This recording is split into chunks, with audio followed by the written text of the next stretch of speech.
বিয়ে করা নিজের স্বামীকে কলেজের অনুষ্ঠানে মন্ত্রী হিসেবে দেখে অবাক হলাম আমি। কোনো কথা না বলে শুধু তাকিয়ে দেখেছি সামনের গাড়ি থেকে নেমে আসা মানুষটাকে। এই লোকের সাথে বিয়ে হয়েছিল 2 বছর আগে আমার। বিয়ে বললে ভুল হবে, শুধু কবুল বলা হয়েছিল 3 বার, কারণ সংসার করার আগে উনি আমাকে বাবার বাড়ি রেখে চলে এসেছিলেন আর কখনো যাননি সেখানে। কলেজের অনুষ্ঠানে আমন্ত্রণ করা হয়েছে এই শহরের মন্ত্রী মেহেদী হাসান মেহরাব চৌধুরীকে। উনি অনুষ্ঠানের প্রধান আকর্ষণ। সবাই হাততালি দিয়ে ওনাকে বরণ করে নেয়। ভার্সিটির প্রধান টিচার হারুনুর রশিদ বিনয়ের সাথে বলেন, আসুন মন্ত্রী সাহেব, কলেজের ভেতরে আসুন। আপনাকে আজকের এই অনুষ্ঠানে আমাদের মধ্যে পেয়ে সবাই খুশি আমরা।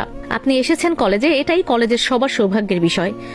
মেহরাব হারুন রশিদ স্যারের সাথে হাত ধরে তার বিনয় গ্রহণ করেন। তার সাথে আরো অনেক লোকজন। মন্ত্রী বলে কথা, দলের লোক থাকবে তার সাথে, আর রাজনীতিতে ওনার ভালো পাওয়া রয়েছে। মেহরাব বলে, আপনি কলেজ থেকে আমাকে আমন্ত্রণ করেছেন, না এসে কি থাকতে পারি? আর এই কলেজে পড়াশোনা করে এত বড় হয়েছি, তাই কলেজের অনুষ্ঠানে আসবো না তা তো হতে পারে না স্যার। হারুন রশিদ মেহরাবের এই কথা শুনে একটা হাসি দেয়। মন্ত্রী হয়ে যাওয়ার পরও ওর কি সুন্দর ব্যবহার, কোনো অহংকার নাই, কথার মধ্যে ছাত্র হিসেবে যতটুকু সম্মান শিক্ষককে দেওয়া দরকার তাই দিয়েছে।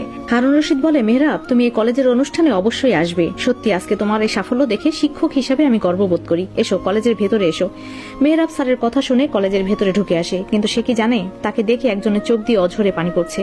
রীতি এই কলেজের অনার্সের প্রথম ইয়ারের ছাত্রী। আজকে কলেজের অনুষ্ঠানের সব আয়োজনের সাজগোজের দায়িত্ব ওর। স্যার বলেছে রীতি সব দায়িত্ব নেবে, তাছাড়া অতিথি হিসাবে মন্ত্রী আসবে।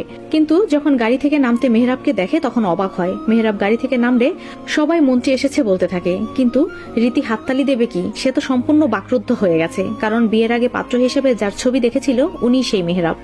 বিয়ের আসরে যার জন্য কবুল বলেছে সেই মানুষটা তার সামনে অজানা হয়ে দাঁড়িয়ে আছে। রীতির 2 বছর আগের ঘটে যাওয়া দুর্ঘটনার কথা মনে পড়ে চোখ দিয়ে পানি পড়তে থাকে। অন্যদিকে সিমি রীতির বন্ধু, সে ওকে খুঁজছে। হঠাৎ গেটের কাছে রীতিকে পাথরের মতো দাঁড়িয়ে থাকতে দেখে ওর কাছে গিয়ে ধাক্কা দিয়ে জিজ্ঞেস করে, কি রে রীতি, এরকম পাথরের মতো দাঁড়িয়ে এখানে কি করছিস? মন্ত্রীকে দেখে কি চোখের পলক পড়ছে না তোর নাকি? অবশ্য আমাদের মন্ত্রী মেহরাব চৌধুরী যা দেখতে, এরকম সুদর্শন ছেলে জীবনে দেখি নাই আমি। কি দেখতে মেহরাব চৌধুরী! শুনেছি উনি নাকি এই কলেজ থেকে পড়াশোনা করেছে, তবে এখনো অবিবাহিত, চাইলে প্রেম করতে পারো। সিমির প্রতিটা কথা রীতির কানে যায়, তবে সে চুপ করে দাঁড়িয়ে থাকে। সত্যি মেহরাব চৌধুরীকে দেখে চোখের পলক পড়ছে না তার, কিন্তু উনি অবিবাহিত কথাটা শুনে এত কষ্টের মধ্যেও হাসি পায় রীতির। সত্যি কি ওনার 2 বছর আগের বিয়ের কথা মনে নাই? রীতি বলে, মন্ত্রী মেহরাব চৌধুরী সবার সামনে কত ভালো লোক, কিন্তু আসলে একটা জঘন্য লোক। সত্যিটা লুকিয়ে নাটক করতে উনি খুব ভালো করে জানেন।